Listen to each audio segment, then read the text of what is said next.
வக்ஃப் சட்டம் குறித்த உச்சநீதிமன்றம் அதிரடி தீர்ப்பு. விஜய் வரவேற்பு.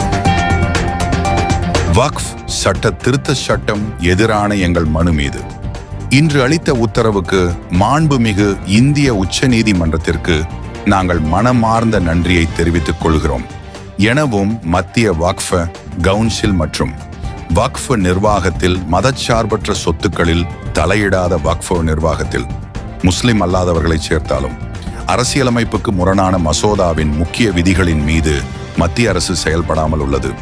மத்திய அரசின் அரசியல் சாசனத்துக்கு எதிரான பாசிச நடவடிக்கைகளுக்கு எதிராக எங்கள் கட்சி தமிழக வெற்றிக் கழகம் சார்பில் 2 நாட்களாக வாதாடி வெற்றிகரமாக வாதிட்ட எங்கள் மூத்த வழக்கறிஞர் M. சிங்வி அவர்களுக்கு நன்றி தெரிவித்துள்ளார் தாவேக தலைவர் விஜய்.